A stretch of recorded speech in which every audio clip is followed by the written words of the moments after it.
everyone, and welcome to the Western Australia panel hosted by SIX. I know it's evening for some of you and morning for others, so I really appreciate you all tuning in to watch. We are joined today with the leaders of 3 mining and exploration companies working out of Western Australia. I am pleased to introduce you to Justin Brown, Managing Director of Element 25, Tamara Brown, Interim CEO and Director of Superior Gold, and Oliver Turner, Executive Vice President, Corporate Development at Karora Resources. In this discussion, we will explore what mining in Western Australia has to offer for each of the panelists' respective companies. And as a reminder, you can submit your questions at any time on the Q&A panel on the right-hand side of the screen, and we'll get to them after the discussion. And as always, this summit is being recorded and will be available to watch afterwards on six.com. So thank you all for joining me today. I really look forward to getting into the discussion. But just to kick things off, Justin, could you please introduce yourself and your company and take a few minutes to describe what you think your company's strong points are? Yeah, sure. Thanks, Dasha. So we're developing a manganese project in Western Australia located just south of the town of Newman. We're in the exciting phase of delivering the first stage of construction of that project, which is just commissioned about 3 weeks ago. So we're commencing production of manganese concentrate, which will go out through the Utah Point facility at Port Hedland to our offtake partners in Southeast Asia. So look, we have an exciting future ahead. We've got, this is a stage 1 of a multi-stage development strategy we have for the project, which will culminate in the production of high purity manganese sulfate for lithium-ion batteries. So we've got a exciting 5 years or so ahead of us, and we're working pretty hard to achieve the milestones that we've set on what's a pretty aggressive development timeline for our project. Great, thank you. Welcome. And Tamara. Thanks, Dasha, and good morning, everyone. Thanks for joining us. So I'm the interim CEO and a director of Superior, as Dasha said. I'm an engineer out of Curtin in Western Australia, actually. So I've been in the mining industry for close to 30 years now and have ended up in Canada. And so Superior Gold is a Toronto Stock Exchange venture-listed gold producer. We own 100% of the Plutonic Gold operations, which are located right in the heart of Western Australia, up near Meekatharra.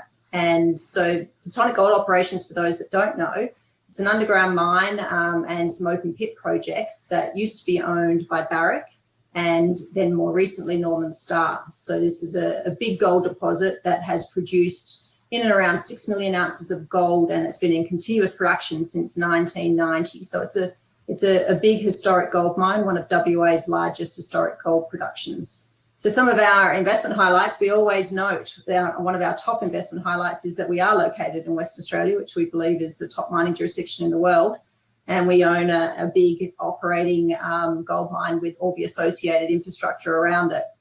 We also have a clear plan in which to grow the current production level, both with increases in underground and open pit production, all utilising our existing infrastructure. And then obviously also the exploration upside is a big part of the Plutonic story. And so there's a lot of drill rigs turning there, and we're very excited about what the future holds. So that's a little summary, Dash. Great, thank you. I look forward to hearing more throughout the discussion. And Oliver, welcome. Yeah, thank you very much. So Karora Resources are also domiciled in Western Australia, where we have 2 producing assets in Beta Hunt and Higginsville, located about 65 or 70 kilometers south of Kalgoorlie. So right in that Kalgoorlie belt, 100 million ounces of historical production from that part of Western Australia. So certainly a good place to be. Currently have 2.5 million ounces in resource, another 1.3 million ounces in reserve. Beta Hunt's an underground operation, and Higginsville is a series of open pits with 2 additional underground operations we'll be bringing on shortly. We produce about 105 to 115,000 ounces a year, and we've steadily reduced our cost profile over the last 7 quarters. We're around about $1,000 an ounce in AISC, and we have aggressive plans to grow the production profile beyond there. We'll be updating the market with our growth plan here in the coming months to expand much further beyond where we are today. And we exited the first quarter with a very strong cash balance, just under $80 million on the balance sheet. So we're well positioned to execute on that growth plan. Sounds great. All right. Well, thank you all for joining us. I want to dive a little deeper into what Western Australia is like and what are the benefits of operating there. Maybe if you know a bit about the history of the jurisdiction and what makes it so exciting to each of your companies. Starting with you, Justin. Yeah, look, I think Western Australia is regarded, as Tamara indicated, as pretty much a tier one jurisdiction for mining. It's been we've been mining here for a very, very long time. Well-established regulatory environment for mining, pro-development. So it's whilst there are sort of reasonably stringent regulatory hurdles to get through, you can get projects up and running here. And that's sort of backed with, I guess, a pretty robust heritage and native title framework that we work within as well. And so I think the real advantage, and I guess from the capital markets point of view, it's a very attractive jurisdiction as well because of security of tenure, strong ESG credentials in terms of the way projects are developed here, which is becoming increasingly important to investors as time goes on. So I think, look, I think on the Fraser Institute as one example, we fluctuate a little bit in terms of exactly where we land year by year, but we're always in the top 5 or so, and that's reflective of what I think is a pretty strong pedigree of mining development and responsible mining development, more importantly. Okay, thank you. Tamara, anything to add? Yeah, sure. It's a great summary, Justin. And one thing I always start with, because for those who hold assets in other jurisdictions, I've spent a lot of time working in Africa and Mexico and other places. And so WA is a very safe place to be working. People want to live there. It's a highly experienced workforce in Western Australia. And so you've not only got people wanting to live and work there, you've got strong established infrastructure and supply chains that have been tested, as Justin said, over many years. And with respect to gold mining, WA has a very significant history.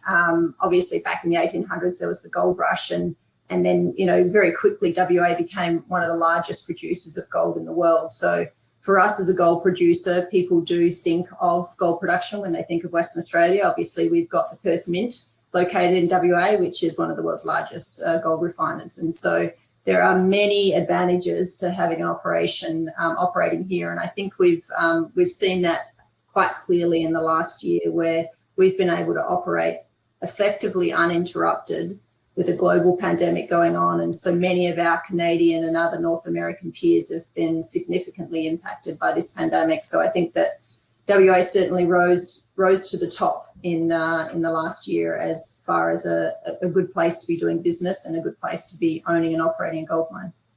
Right, absolutely. Yeah, I wanted to get more into detail about COVID and how that affected each of you in a bit. But Oliver, do you have anything to add on operating in Western Australia? Yeah, absolutely. So just on the back of Tamara's comments there with respect to the Western Australian jurisdiction, one of the interesting things is the WA government's actually exiting this year with a surplus due to the mining royalty income that they did have. So they are very cognizant of the fact that mining is critical to not only WA's economy, but to the economy as a nation. So they've been very supportive with helping to move projects forward and making sure that there is support there for mining companies. So from that perspective, great place to operate. If we focus more locally in terms of where we are in Kalgoorlie, well over 100 years of mining history there, very experienced labor force, similar to what Tamara said, but also just technically fantastic miners. They're able to mine deposits that, quite honestly, are much lower grade than we see in other parts of the world and mine them at very strong profits. So technically very gifted, and a very supportive government makes it a great place to be. Right. Wow. Great, thank you. So we've highlighted some of the benefits of operating in Western Australia, and I was just wondering, what are some of the challenges that you face when operating in Western Australia, and how have your companies overcome these obstacles? I'm going to continue the circle and go with Justin again. Yeah, sure. Look, I think the bar is fairly high here. I mean, you have to do it well, and you have to do it responsibly. And there are, you have to do it cognizant of your environmental heritage, native title obligations, and you can't, it's not okay to sort of be destructive in the way you approach mining here. So I think that can be frustrating at times, because sometimes it seems like the regulations are perhaps a little bit overly onerous. But I think what it means is that ultimately we have a very well respected mining industry here that sort of stands above its peers around the world in terms of environmental responsibility. So yes, can be challenging, but certainly very much can be done. I mean, I guess a testament to that is the fact that we went from a pre-feasibility study to commissioning of our first processing plant in about 10 months, which took a heck of a lot of work from a really skilled team of people. But you can fast track projects here as long as you're cognizant of the regulatory framework that you need to operate within. So yeah, look, it's the bar is high, but you can get there if you put the effort in. And I'd say really that the only challenge that I can ever come up with is because WA is so mineral rich, there is a lot of competition for people and services. And so we've certainly seen that with the COVID border lockdowns, where, you know, around a third of WA's mining labour force would come from eastern states, and with the quarantine periods, that's been more challenging. So I would say that that's probably, for us, been one of the challenges, because we're sitting there in WA, and right now it's sort of an island within an island, as these outbreaks can happen in different parts of the country. So we're seeing, you know, with the confluence of high iron ore prices with high gold prices, is that the labour market is tight. And I think that's great for Australians and Western Australians living there. And it can be challenging for mining companies. And so they have to be very clear with the kind of retention and other HR strategies that they have to attract the right talent. Right. Oliver, what are your thoughts? Yeah, similar to what Tamara said, you know, the challenges with how excellent the response has been to COVID-19. Western Australia has done a fantastic job of containing it and responding very, very quickly. I think one of the best responses in the world, but of course, with much of your labor force coming from across border, that has been challenging. We've also noticed some tightening on the engineering work side of things. So local consultants, Perth-based consultants, getting engineering work done on projects. They have a lot of work to do. Unsurprisingly, all mining companies had great years last year, so there's a lot of study work that people want to get done. So a little bit of shortage on the engineering and technical side of things. But I think, you know, overall, we've managed it very well. To Tamara's point as well, in terms of, you know, the HR and retention things, we adjusted quite a few things early on last year that provided Karora with a very strong brand. So we've retained the vast majority of our people there, despite very tempting iron ore projects with high salaries, poaching a lot of the gold industry. It's been good for us. So. Yeah, I want to hear more about how COVID-19 has affected your company's ability to develop projects in Western Australia, and how has the response generally been handled in Australia? I know you said they were very strict and they kind of contained it, but has that response led to any advantages or disadvantages for Western Australian mining operations? And Oliver, you touched on it, so I might go back to you to start. Yeah, sure. So we had to adapt fairly quickly right at the beginning of all this. We immediately put medical staff on site. We also changed the way that we brought our workforce in.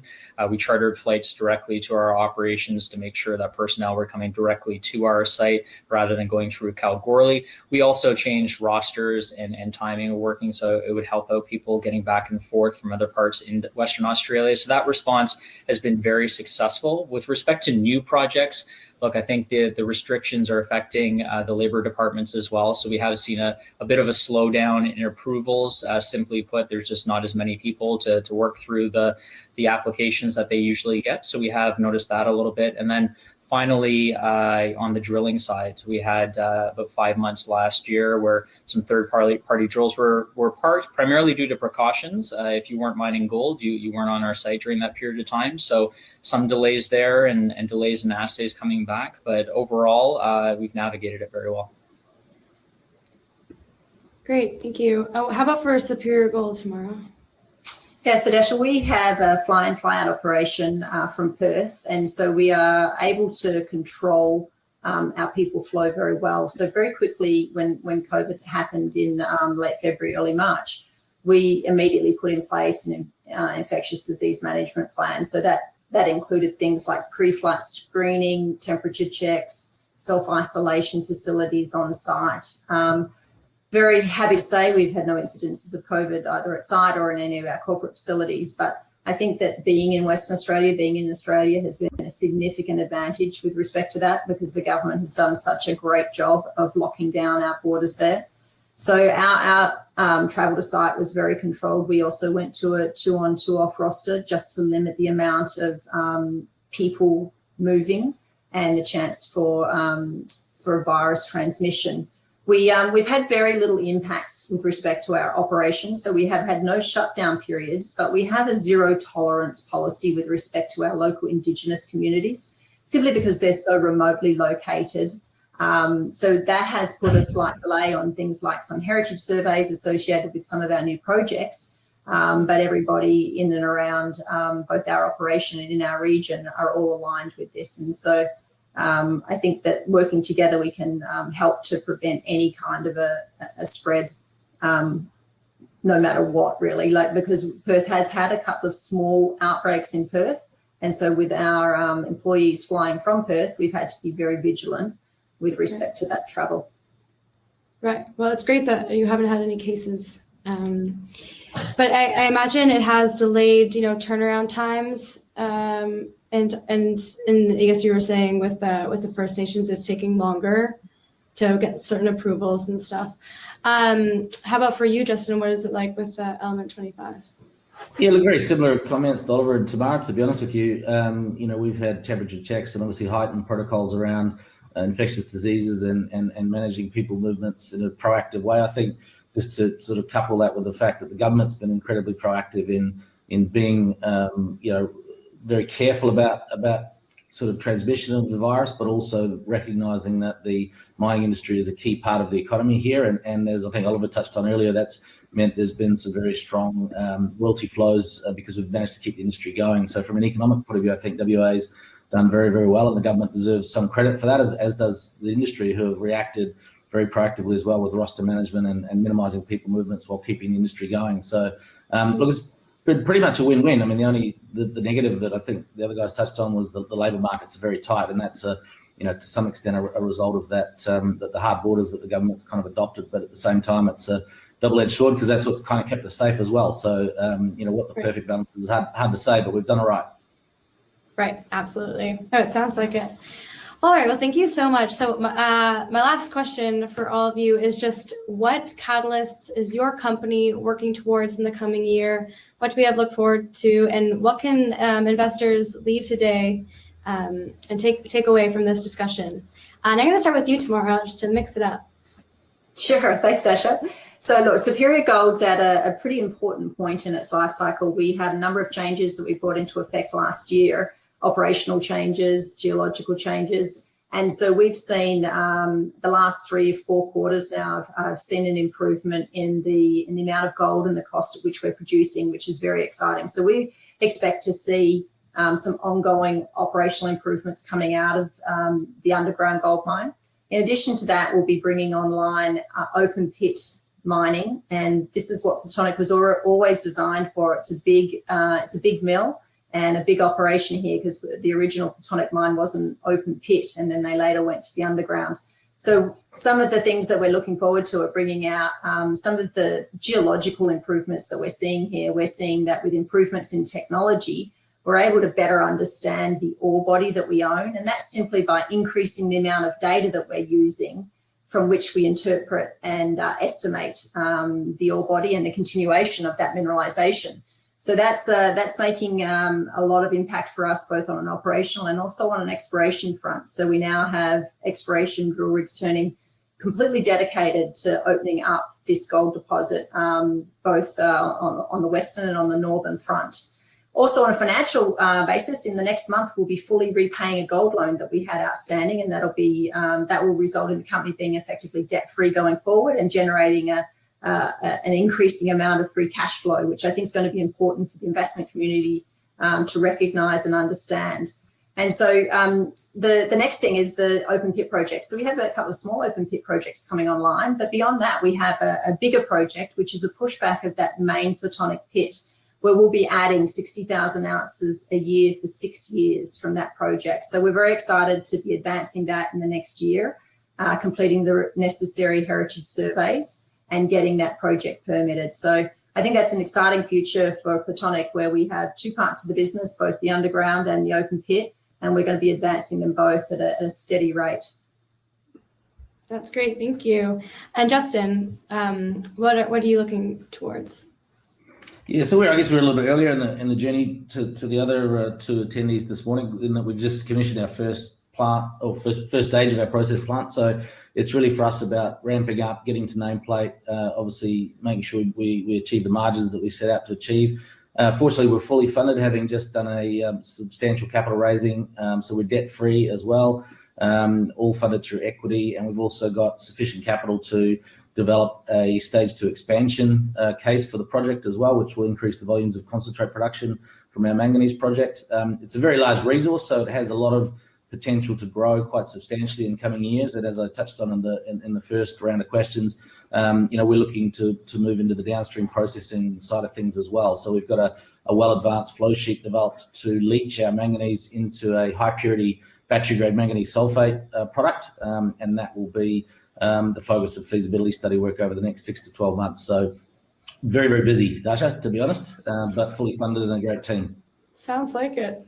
All right. Well, last but not least, Oliver, what upcoming catalyst is Karora working towards?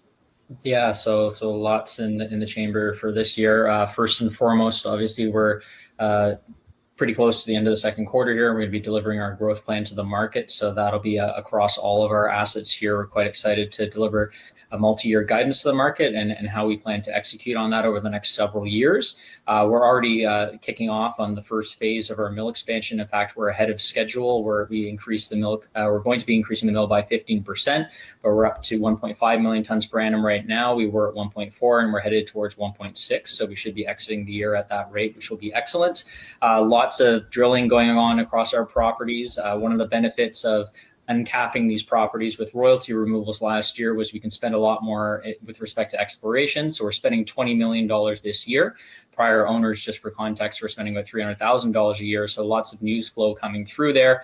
At Beta Hunt, we continue to drill the Larkin zone, which is a higher grade zone, which we expect to be mining later this year, which will essentially be all profit given we generate good free cash flow at the grades we're mining currently. At Spargos, which is our high grade open pit project, we'll be bringing that online by mid this year. That'll contribute to higher grades in the second half of the year. And then, of course, at Higginsville Central, we're bringing on not one, but 2 underground mines by mid this year. We've started the box cut for Aquarius, which is a 19-gram resource. We'll be mining that in the third and fourth quarter. And then, of course, with Two Boys, restarting the old underground mine there, that'll contribute to higher grades as well. So continued operational delivery, lots of drilling, growth plan to roll out, of course, resource and reserve updates at the end of the year, which will include Larkin for the first time. And then last but not least, we've been hitting some excellent nickel grades at our Beta Hunt operation, which will be dramatically reducing our all-in sustaining costs with strong byproduct credits. So continued strong free cash flow generation from quarter to quarter. All right, lots going on for each of your companies. So thank you so much. We're going to jump right now into the live Q&A. So if you are tuning in and have a question, please submit it now. But we've got a bunch here already. So the first question is from Lachlan. With the ramp up in mining activities across Western Australia, are there any ways the industry can work more collaboratively?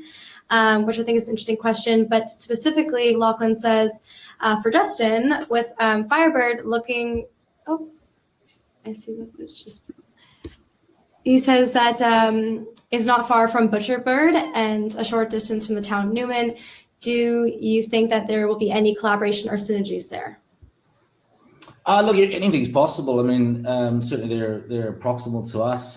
It remains to be seen how their sort of next round of exploration and metallurgical sort of test work goes. So I guess it's a bit early to call that, but we'll be watching with interest, and we're certainly open to conversations if there's a mutual benefit to be had, for sure, always. Right, great. In terms of collaboration, is there anything you guys want to add, Tamara or Oliver, with other companies working in the area? Look, from my perspective, you know, we've seen a lot of examples where, in Nevada, up in Canada, where, you've got assets that aren't just logically owned. There's a lot of benefit for the shareholder community, for companies to get together, and for logical owners to own those assets in their vicinity, rather than trucks passing mills on highways and that kind of thing. So I definitely think that there can always be more collaboration between mining companies, no matter what they're actually mining, because there's always business to be done with neighbours.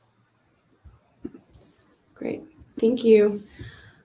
So Chris is asking specifically for Tamara and Oliver, can you speak to how you view mill capacity issues and how you plan to resolve them? Oliver, do you want to start? Yeah, sure. Yeah. So Our mill capacity issue is around the fact that we have more ore than we can put through our mill. Our mill's been at 100% capacity since we acquired Higginsville, originally at 1.4 million tons per annum. As I mentioned, we were around 1.5 today, going to 1.6 by the end of the year. So we have lots of feed. We're playing a grade prioritization game right now to try to bring some of the higher grades forward. So expect to do that in the second half. Not only that, of course, I've mentioned the growth plan continuously for many months now. So we'll be announcing a phase 2 mill expansion, which will kick off next year to materially expand that Higginsville mill to be enable us to put more ore through from all of our sources. So we'll be able to fully fill our mill no matter how large we expand it. So definitely an expansion coming in the works for lots of feed. Great, thank you. Tamara? And Dasha, as Chris says in his question, he's hit the nail on the head. You know, we have opposing problems. So at Plutonic, we have 2 mills. We have a 1.8 million ton per annum mill and a second mill currently on care and maintenance at 1.2 million ton per annum.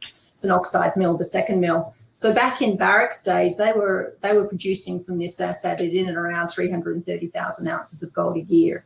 Currently, Superior Gold's midpoint of its guidance is 70,000 ounces of gold. So you can understand the opportunity for us is to fully leverage our infrastructure that shareholders already own. And that's by making sure that we increase the amount of production from the underground and that we bring online these open pit projects. So for us, our work is put into the ground, so to speak. So through the drill bit and through the development of these projects. The great news we have is that the gold's there. The gold's there both on our Plutonic property, on our adjacent Hermes project properties, and also in and around Plutonic. So in and around 150 kilometres of the Plutonic mill, Dasha, there are quite a number of assets that don't have a dedicated milling opportunity. So that kind of goes to what I said earlier, which is makes a lot of sense for these guys to be talking to us rather than for the investment community to be building another mill when there's capacity up in the northern part of the Yilgarn. Right. Great, thank you so much. This next question is for you, Oliver. So management and shareholders have commented on the low valuation of Karora stock outside the operation excellence, which has been excellent, says Ray, this past year. What does Karora need to do to drive share price higher to reach a proper valuation? Yeah, thanks for the question. So there's several things obviously that we drive. Starts with the operations, so continue to deliver there. And thanks for the comment on past delivery. We think that building a track record of stable operational performance will allow us to get a lot of credit for the growth plan that we will be rolling out to the market. So delivering that to the market is definitely important. Also, obviously, we're out marketing quite frequently, doing good things like these panels with SIX to get the message out there. We've had a tremendous amount of interest, not only in North America and Europe, but also in Australia. So we've been quite public about the fact that we are considering an ASX listing over the course of this year. That will be a demand-driven listing. We're not going there seeking demand. It is coming from Australian institutions. So we expect that in the multiples that Australian companies trade at compared to North American companies to capture some of that multiple. So many things we are executing on, but just continuing to add cash to the balance sheet, generating free cash flow, and getting your message out there is the best thing that you can do. Great, thank you. So this is a question for all of you. Jonathan's asking, what are you seeing in terms of cost inflation, both on operating costs and capital costs?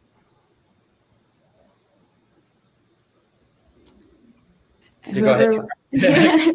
Sure, absolutely. So for us, we're not currently putting any infrastructure in Dasha. So we're not buying steel, putting in big, high capex expense units. So what we are doing though is looking at pushing back open pits. So we're looking at more on the labor side, I would say. I haven't seen it come through to our costs yet, but I have absolutely planned for it this year. And I think that's COVID related. I do expect that when the borders go up and we've all got our vaccines and WA is able to have that inflow of eastern states workforce again, that pressure will probably alleviate. But for us at Superior, that's the cost pressure that I would expect to see, but haven't quite yet. Yeah, I would echo that precisely for Karora. It's primarily on the labor side. Our employees, we have long-term contracts with them, but on the contracting side, there is a challenge for them to find some skilled labor on the contractor side. So it hasn't flown through to unit cost just yet. If COVID were to continue on, let's all hope it doesn't, for another year straight with border closures, I'm sure we would see that flow through to the cost line. But to date, we haven't quite seen it, and we certainly budgeted for it last year, so we are prepared. But labor is the primary reason. When it comes to consumables, we have excellent supply agreements in place, and we haven't noticed any major increases there just yet. Great, thank you. Justin, anything to add? Look, the only one I'd probably echo the comments of Oliver and Tamara, to be honest. We all hope that the borders can come down sooner rather than later, I think, to ease that labour pressure. The only other one that affects us that probably doesn't affect the other guys because they're gold companies is that in the bulk export environment, the shipping costs do bite as well, and that they are definitely pushing upwards. So that's probably the other thread that we hope eases over the next 6 to 12 months. Sure, thank you so much. So, Justin, another question for you, actually. Are there any plans to drill some of the other tenements that Element 25 have in the portfolio? Asks Matt. Yeah, thanks, Matt. Look, it's a tricky question. I mean, we've got 263 million tonnes in JORC resources at the moment. So we will definitely drill more at some point, but it's really probably more about conversion of inferred resources to measured indicated as we look to expand the reserve base. But there's no immediate urgency unless the geologist identifies something that is going to have a bottom line impact in terms of high grade feed or something of that nature. So always looking for things to drill, but look, it's probably the lowest on the priority list in terms of the fact that getting to nameplate, achieving our grade targets and our throughput targets are probably more pressing just now. Okay, thank you. Question for you, Tamara. With Superior now having a drill focus on exploration, what areas will exploration focus on, and what is management most excited for? Great question, because this is what everyone gets excited about, and especially in the gold space. So we have 2 mining fronts that we're looking to open up here at Superior. So we have an extension about 1.2 kilometres long along what we call the Western Mining Front. We have quite a number of historic high-grade intercepts sitting out beyond our infrastructure, but relatively close, so it's not going to be high capital to bring it into the mine plan. And we are finding that there are these northwest trends of high-grade mineralisation extend not just through our ore body, but to the western extension. And so we're very excited to get the drill rigs turning out there. Happy to say that the last 2 sets of drill results that we've put out have been very successful. The first one in Q1, we had a 100% hit rate of significant mineralisation. So in the underground, that's absolutely what we're looking to do, so that Plutonic can then be opening up into virgin ore so that we have better productivities and larger stopes. On the surface, though, it's even more exciting because there's been no drill rig on the surface since Barrick days. So it's a long time now. The previous owner was an underground miner and they didn't have any drill rigs on surface. And so we have a situation here where most of the gold at Plutonic is found in the mineralised mafic, and that mineralised mafic outcrops in 2 places where, put simply, that's where we've mined. So we've mined at Plutonic and we've mined at Plutonic East, and the mineralised mafic extends all the way across the property, but with it just under 50 metres of cover.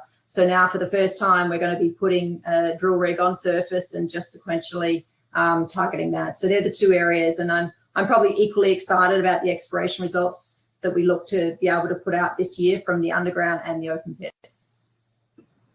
Great, yeah, thank you. So our next question is for all of you. Is there interest from Australian and institutional investors for these assets? And what are the challenges for listing in Australia? Whoever wants to go can take that. I think my general comment there would be you've seen a massive amount of interest from investors in West Australian mining projects, I think in the last 6 months at least. And I don't know what the number is, but there's been a huge amount of capital flowing into the industry to fund new projects and obviously expansion plans for existing projects. So I think the investment appetite's been extremely healthy. Listing on the ASX is very doable. I mean, it's a well-recognised resource exchange. I couldn't tell you how many exploration and mining companies are on it at the moment. One of the others may be able to, but it's certainly in the hundreds. And it's certainly an area where I think, alongside TSX, we may even do a little better. I think it's the capital flows here are slightly easier than they are perhaps in the Toronto Exchange at the moment. So very healthy. Great. Any other thoughts? Yeah, Yeah, I would look, just add one bit to that is an excellent. Go.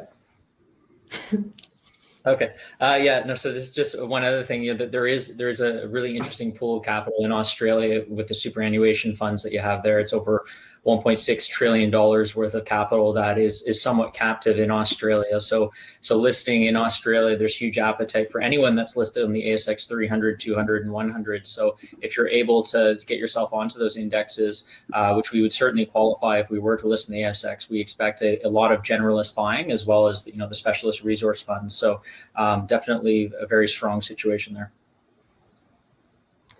Yeah, absolutely. I agree with both Justin and Oliver. There's opportunity, there's arbitrage opportunity with respect to valuation. So at any point in time, you sometimes see Australian companies trading at a higher multiple than Canadian listed or North American listed companies. Right now, that is the case. The Australian companies are sort of tipping us at the post there. You can see that with some of the regional explorcos in WA don't have any production and have very healthy trading multiples. But I would note that there's always a risk with respect to splitting up your liquidity. So for a junior company, you have to have a certain liquidity before you would contemplate a dual listing.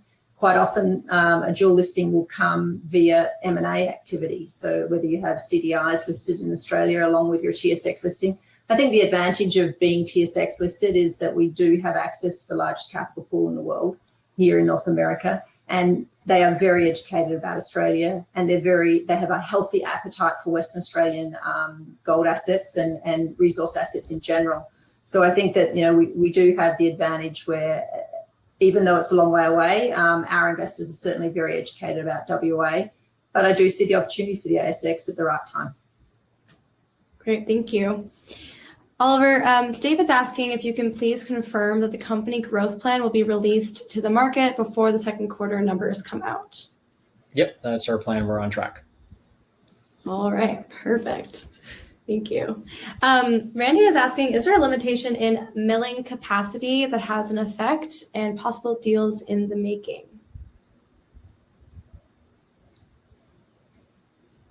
Anyone who I can jump in there. I mean, I think we addressed a similar question earlier with talking with Tamara about her challenges and our challenges at and I guess opportunities for both of us really at both mining operations. And I guess with respect to the second portion of the comment, stay tuned. Great. All right. Well, I am cognizant of time, so I'm going to leave off with one question for each of you. So Justin, can you please give us an idea as to the current progress in your project commissioning for the manganese grade, the quality of the manganese grade, and the expected date for the first commercial production and cash flow receipt? Yeah, sure. So we've got in our timeline, we've got a 3-month ramp-up schedule. So we aim to hit nameplate within 3 months of commissioning, which was started about 4 weeks ago. We are hitting our grade spec. We're at about 70% throughput at the moment, working to ramp that up to nameplate over the coming weeks. I mean, we'd like to beat that 3-month target, but that's sort of the schedule as it stands today. So going nicely. First cargo imminent. Can't give you an exact date just yet. Great. I love all these stay tuned answers, leaving everyone excited. For Tamara, Superior, how many drill rigs are drilling and what is the total cost per meter?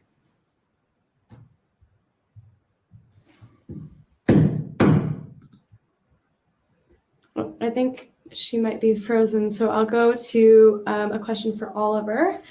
For Karora, your guidance calls for a 20% increase in production. Rob is asking, is this low considering your mill expansion alone is 15% and your grade improvement surely will exceed 5% production growth? Yeah, it's a good question. Thank you, Rob. And obviously we have factored in the mill expansion into that guidance that we put out to the market.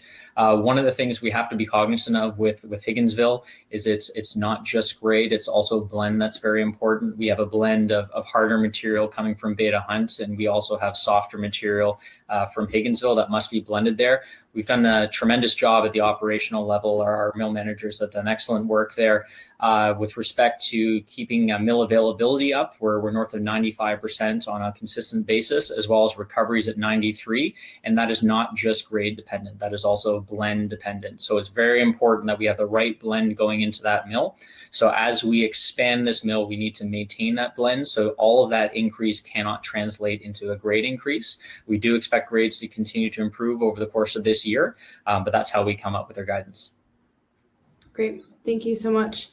I'm going to give a moment for to see if Tamara can join back in, but there is a question from Paul asking, what is the status of possible use of ore sorters, and do you have a range of possible benefits?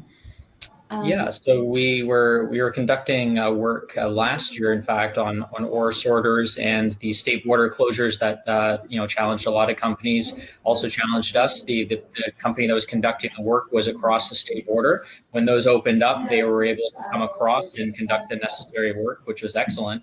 Unfortunately, those borders get opened and closed fairly frequently. So the first pass of results that came out of the ore sorter work was promising. We're now transitioning to a second phase. The first phase showed a dual pass approach that was required. We want to consolidate that into single pass ore sorting in order to bump up that grade from the material at Beta Hunt and truck fewer tons down to Higginsville. So when that work is complete, we'll then make a decision whether we want to proceed with the project or not. But while borders remain closed, the work remains slowed, in line with what I was talking about earlier with respect to engineering work being slowed down by all of this. But when that work is complete, we will certainly be making a decision.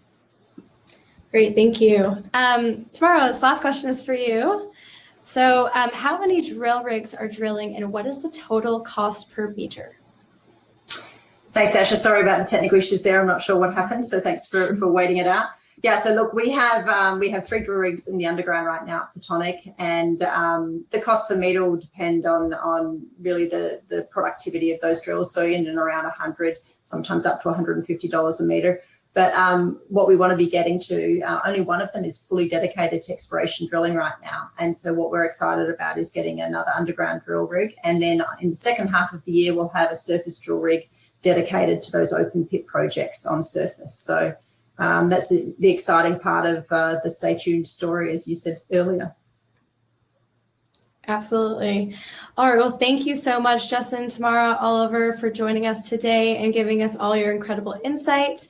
And thank you for everyone who tuned in and asked all these great questions. If you didn't get a chance to ask a question or you think of one after, feel free to reach out to us. For those of you asking, this is being recorded and will be published on 6.com afterwards. So for those of you who joined late, you'll be able to rewatch it and get all your questions answered.